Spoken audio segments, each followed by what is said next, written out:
Waktunya mereka bicara, dan saatnya kita mendengar. Rekam 3 pagi, dimulai sekarang.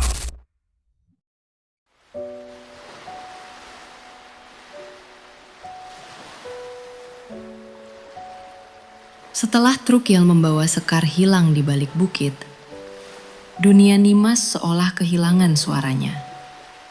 Desa yang biasanya terasa hangat, kini berubah menjadi tempat yang asing dan sunyi. Setiap sore, ia mendaki puncak karang hitam dengan kebaya birunya yang rapi. Ia duduk di sana, menyisakan ruang kosong di sampingnya, tempat yang biasanya diisi oleh tawa Sekar. "Kar, kau sudah sampai di kota." Di sini anginnya mulai kencang. Gali pasti sedang berjuang di luar sana. Aku merindukan kalian berdua. Rasanya aneh tidak punya siapa-siapa untuk diajak bicara tentang debar jantungku. Namun, nasib buruk tidak datang sendirian. Hanya dalam hitungan bulan, badai kesehatan menyerang kedua orang tua Nimas. Kemiskinan yang mencekik dan rasa sedih yang menular membuat kesehatan ayah dan ibunya menurun drastis. Nimas, yang biasanya dilindungi, kini harus menjadi pelindung, sendirian. Satu persatu, ia melihat orang yang ia cintai pergi. Ibunya meninggal dalam tidur. Disusul ayahnya 3 minggu kemudian karena sakit paru-paru dan patah hati. Nimas kini benar-benar sendiri di rumah kayu yang mulai rapuh itu. "Kar, ibu dan bapak sudah tidak ada. Aku sendirian sekarang. Kalau saja kau di sini, mungkin aku tidak akan setakut ini menatap malam."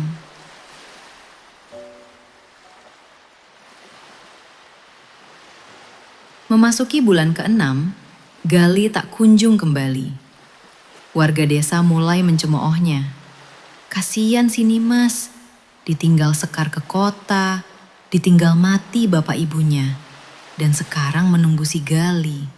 Bisik para wanita di pasar saat Nimas lewat dengan kebaya birunya yang mulai kusam.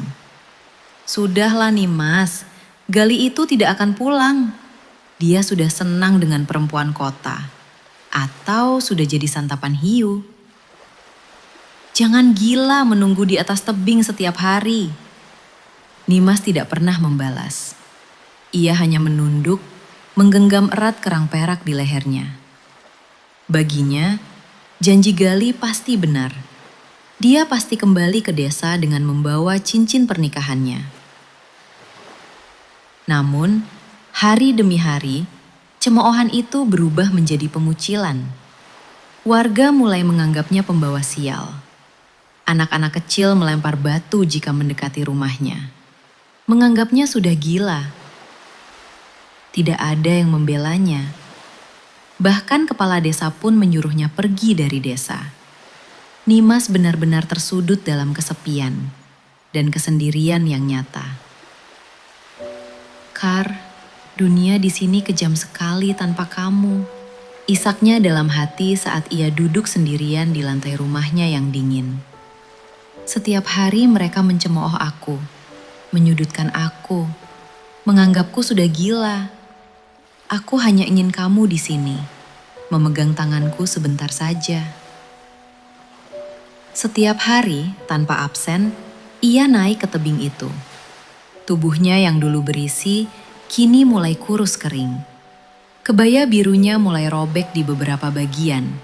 Warnanya memudar karena terus-menerus diterpa air garam dan terik matahari. "Gali, di mana cincin itu? Di mana rumah kecil yang kau janjikan?" "Sekar, kenapa kau tidak menulis surat? Kenapa kau juga tidak kembali?"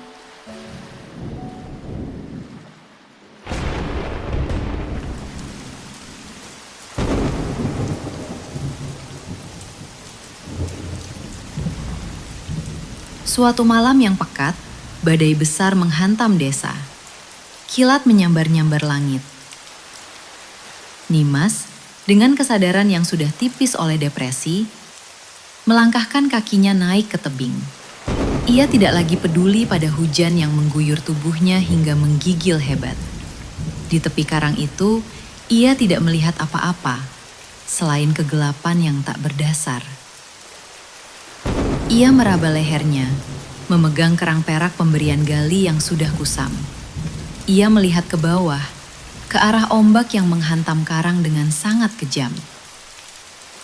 Di matanya yang sudah hampa, air laut itu tampak seperti tempat tidur biru yang luas dan damai.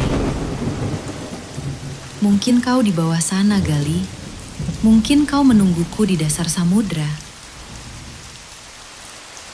Dengan sisa tenaga dari jiwa yang sudah hancur, ia membiarkan tubuhnya condong ke depan. Ia melompat bukan karena marah, tapi karena sebuah keputusasaan yang begitu dingin. Sebuah kerinduan dan kesepian yang tak lagi sanggup ditanggung oleh raga manusia.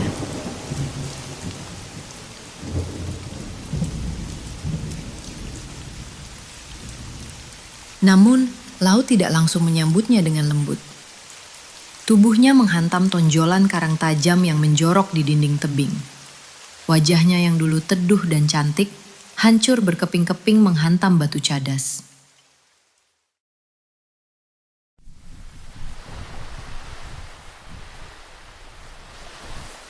Esok paginya, saat laut mulai tenang, seorang nelayan tua menemukan sesosok jasad wanita tersangkut di celah batu di kaki tebing. Kondisinya mengerikan. Wajah gadis itu tak lagi bisa dikenali, hancur dan membiru karena benturan dan air laut. Namun, seluruh warga desa langsung tahu siapa dia.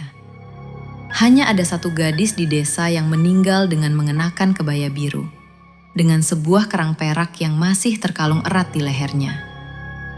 Sejak hari itu, tak ada lagi yang berani mengejek Nimas. Rasa kasihan yang terlambat berubah menjadi ketakutan yang nyata. Warga desa saling menyalahkan diri karena dulu mengucilkan Nimas dan menganggapnya gila. Penyesalan pun muncul. Warga desa kehilangan gadisnya yang paling tulus dan melahirkan sebuah legenda yang tidak akan pernah mereka lupakan.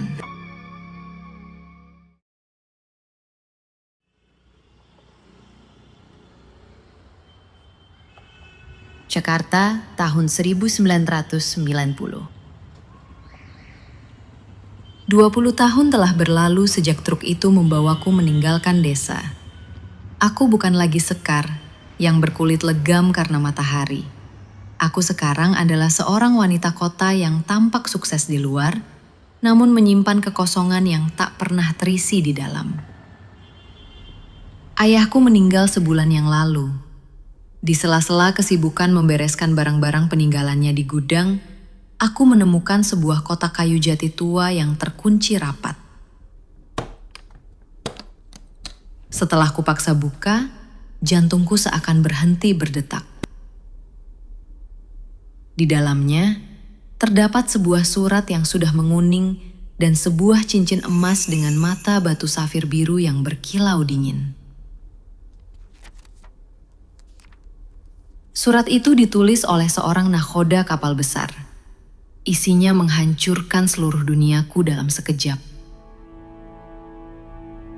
Untuk Sekar di Jakarta, temanmu, Gali, telah tiada. Kapalnya pecah dihantam badai selatan. Kami menemukan kotak cincin beserta 2 surat di sakunya yang terbungkus plastik. Salah satu isi suratnya meminta untuk memberikan ini padamu agar kau menyampaikannya kepada Nimas.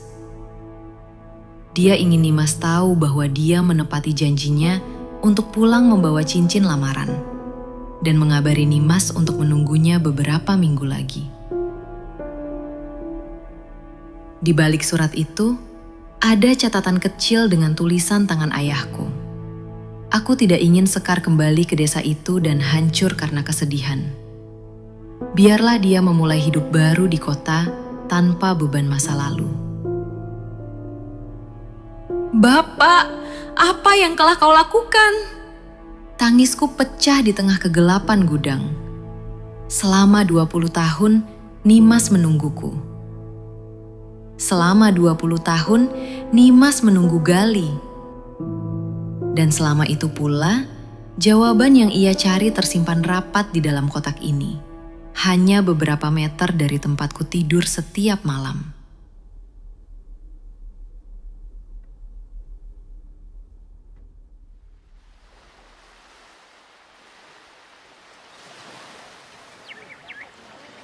Desa Pesisir Selatan Jawa 1990. Aku kembali. Desa yang dulu riuh dengan tawa kami kini tampak lesu. Pembangunan tidak banyak menyentuh tempat ini. Seolah waktu berhenti berputar sejak aku pergi. Saat aku menginjakan kaki di pasar, suasana mendadak senyap. Orang-orang tua menatapku dengan mata membelalak, seolah melihat hantu dari masa lalu. "Sekar? Kau Sekar sahabat si Nimas?" tanya seorang pedagang tua dengan suara bergetar. "Iya Bude, saya pulang," jawabku lirih. "Kenapa kau baru pulang sekarang, Nak? Kau tidak tahu apa yang terjadi pada Nimas?" Cerita itu pun mengalir, lebih tajam dari sembilu. Tentang Nimas yang ditinggal orang tuanya, tentang warga yang mencemoohnya sebagai orang gila, hingga tragedi berdarah di malam badai itu. Tentang wajahnya yang hancur menghantam karang, dan bagaimana ia ditemukan meninggal dengan kebaya biru yang kupesankan 20 tahun lalu. Aku terhuyung. Rasa bersalah yang selama ini hanya berupa rintik kecil, kini berubah menjadi tsunami yang menghantam jiwaku. Nimas meninggal dalam keadaan percaya bahwa dia dibuang oleh semua orang. Dibuang oleh kekasihnya, dibuang oleh sahabatnya, dan dihinakan oleh dunianya. Aku pun menangis sejadi-jadinya mendengar sahabatku Nimas sudah meninggal.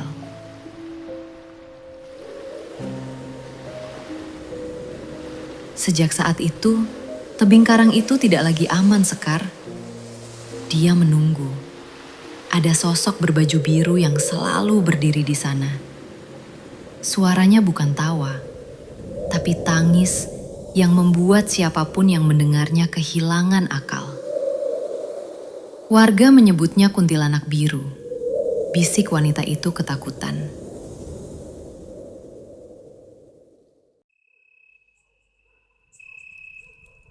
Malam itu, aku tidak menginap di penginapan desa. Aku segera menuju ke rumah Pak Kades. Aku ingin mencari kebenaran apa yang sebenarnya terjadi selama ini di desa ini. "Pak, apa yang terjadi?" tanyaku pelan. Pak Kades menoleh, matanya merah karena kurang tidur. "Sekar, kau sudah kembali? Lihatlah desamu sekarang. Kami dihantui oleh kesalahan kami sendiri. Sejak Nimas melompat, laut ini menjadi ganas." Ia mulai bercerita dengan suara bergetar tentang kengerian yang telah menjadi legenda urban di pesisir selatan itu. Setiap kali ia muncul, suhu udara akan turun drastis, lampu-lampu minyak akan mati, dan hewan ternak akan mati mendadak dengan tubuh yang membiru. Warga yang tidak sengaja berpapasan dengannya bercerita bahwa ia tidak memiliki wajah. Hanya gumpalan daging hancur yang tertutup rambut basah. Ia akan berdiri diam di depan pintu rumah orang-orang yang dulu menghinanya, meninggalkan genangan air laut yang amis di lantai rumah mereka. Dia tidak tertawa seperti kuntilanak biasanya. Dia mengeluarkan suara geru-geru, suara isak tangis dari bawah air yang bisa membuat siapapun yang mendengarnya merasa depresi hebat hingga ingin mengakhiri hidup. Sudah banyak korban, Sekar. Pemuda-pemuda yang hilang saat melaut di malam Selasa Kliwon, atau gadis-gadis yang mendadak gila setelah melihat sosok berbaju biru berdiri di atas tebing karang. Kami sudah mencoba segala ritual, menyewa dukun paling sakti, melarung sesajen paling mahal, tapi dia tidak pernah pergi. Dia justru semakin kuat. Aku melihat ke tebing karang itu. Terlintas kenangan dulu aku dan Nimas sering naik ke atas tebing itu. Air mataku menetes. Dalam hatiku berkata, "Nimas, apakah itu benar kamu?"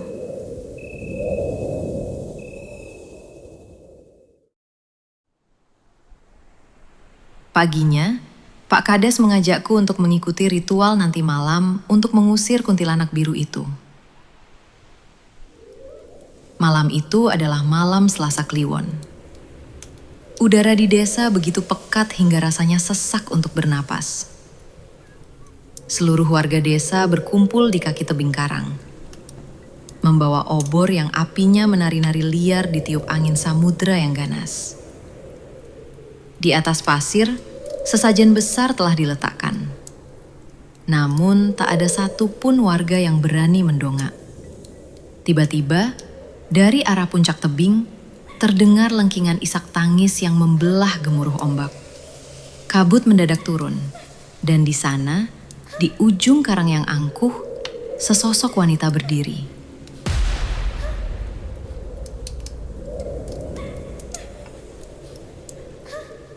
Gaun birunya yang basah kuyup berkibar-kibar. Ia tidak memiliki wajah yang jelas. Hanya bayangan gelap yang tertutup rambut panjang yang meneteskan air laut berwarna kehitaman. Warga panik. Bulu kuduku berdiri. Itu bukan sekedar hantu yang marah. Itu adalah akumulasi dari rasa sakit, kesepian, dan penantian yang gagal. Di tengah kekacauan itu, aku berdiri diam. Aku masuk ke balik sebuah gubuk nelayan, melepas jaket kotaku, dan mengenakan kembali kebaya biru yang selama 20 tahun ini kusimpan di dasar lemari. Kebaya yang sama persis dengan yang ia pakai di malam ia melompat. Aku keluar dari gubuk itu. Warga terkesiap melihatku. "Sekar, jangan naik, kau akan mati!" teriak Pak Kades sambil menahan lenganku. "Lepaskan, Pak," kataku dengan suara yang tenang meski jantungku berdegup kencang. Dia tidak butuh kepala kerbau ini. Dia menungguku. Aku menatap warga yang ketakutan. "Kalian semua, tetaplah di sini. Jangan ada yang mengikutiku." Seorang sesepuh desa mendekatiku. Matanya berkaca-kaca. "Sekar, jika kau bisa bicara padanya, sampaikan permintaan maaf kami. Kami yang dulu buta, kami yang dulu mengejeknya, menelantarkannya bahkan sempat mengusirnya. Katakan pada Nimas, seluruh warga desa memohon maaf." Aku mengangguk pelan. Dengan langkah yang berat, aku mulai mendaki jalur setapak menuju puncak karang hitam. Semakin tinggi aku mendaki, suasana semakin mencekam. Suhu udara terasa seperti es yang menyayat kulit.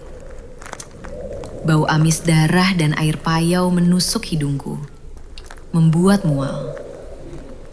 Di kejauhan, aku mendengar suara warga dari kaki tebing mulai melantunkan secara serempak. Suara zikir itu menyatu dengan deru angin, menciptakan harmoni yang magis sekaligus mengerikan. Sesampainya di puncak, aku tidak melihat siapapun. Hanya ada deru ombak yang menghantam karang. Dengan bibir yang gemetar karena dingin dan rasa takut, aku mencoba bersiul. Hal yang selalu kami lakukan 20 tahun lalu. Ketika kita saling mencari jika salah satu dari kami terpisah di jalan. Siulan pertama. Siulan kedua, tidak ada yang datang. Dan siulan ketiga, angin tiba-tiba berderu kencang. Aku melihat ke arah warga. Mereka berkumpul di bawah masih menungguku turun kembali. Dan saat aku membalikan lagi mataku,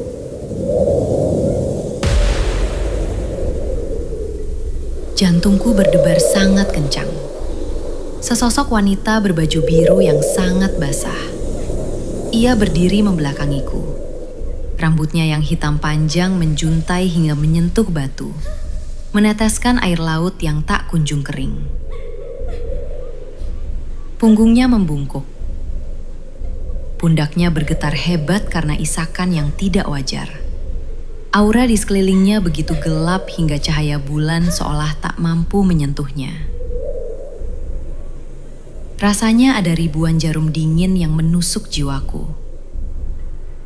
Aku takut. Nimas, kamu masih menunggu di sini? Ucapku dengan terbata-bata. Sosok itu berhenti menangis. Ia berbalik perlahan. Saat ia menoleh, wajahnya hancur. Kulitnya membiru pucat dengan bekas luka hantaman karang yang masih tampak basah. Tak ada mata jernih itu lagi, hanya lubang hitam yang dalam. Aku jatuh berlutut. Air mataku tumpah seketika. Nimas, ini aku, Sekar, sahabatmu yang pengecut, yang baru pulang setelah kau tiada. Aku memejamkan mata. Memori masa kecil kami berputar cepat. Saat kami menebak kapal, saat kami tertawa memakai kebaya biru ini di bawah matahari 1970. Maafkan aku, Nimas. Maaf karena aku meninggalkanmu dalam gelap. Maaf karena aku tidak ada saat warga mencacimu, memojokkanmu. Aku tidak tahu kalau kau sesakit dan semenderita ini.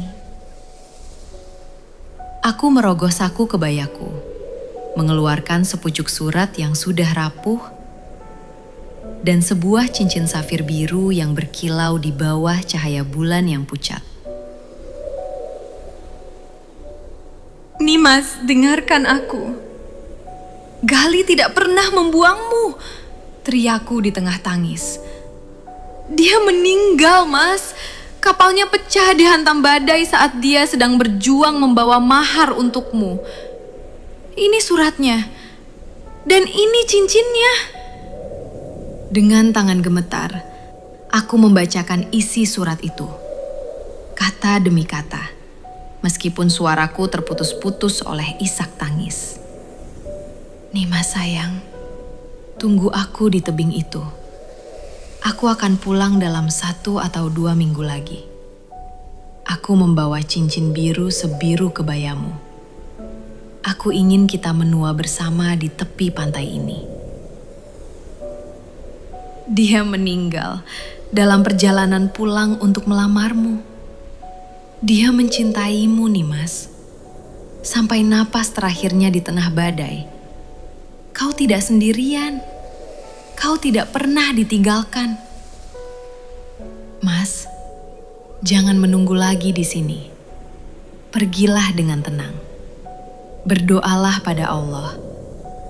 Mintalah padanya agar kau dipertemukan kembali dengan Gali di sisinya yang paling indah. Maafkanlah kesalahan warga desa yang dulu membuatmu hancur. Aku di sini. Aku akan selalu mengirimkan doa untukmu di setiap sujudku. Tiba-tiba, suhu di sekitarku turun secara ekstrim. Ia melayang mendekat ke arahku dengan sangat pelan. Aku ketakutan. Aku memejamkan mata rapat-rapat, siap jika ajal menjemputku di tangan sahabatku sendiri. Tubuhku mendadak mati rasa. Dingin yang luar biasa menusuk hingga ke tulang. seolah-olah aku sedang dicelupkan ke dalam air es. Tapi tak ada rasa sakit. Aku merasakan sesuatu yang lembut namun sangat dingin melingkari pundakku. Seakan Nimas memelukku dan bersandar di bahuku. Dalam kebutaan mataku yang terpejam, aku bisa merasakan jiwanya yang hancur sedang menyatu dengan penyesalanku. Terima kasih, Sekar. Sebuah bisikan halus, sangat tipis, nyaris seperti desir angin, masuk ke telingaku. Itu adalah suara asli Nimas. Suara lembutnya yang dulu selalu menemaniku. Aku memberanikan diri membuka mata. Cincin yang tadi kugenggam erat di telapak tanganku sudah hilang. Pelukan dingin itu perlahan memudar, bersamaan dengan sosok Nimas yang mulai berubah menjadi butiran cahaya biru yang indah.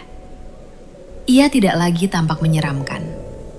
Untuk sesaat, aku melihat bayangan Nimas yang berusia 19 tahun memakai kebaya biru yang indah, tersenyum padaku sebelum ia benar-benar lenyap di bawah angin menuju cakrawala.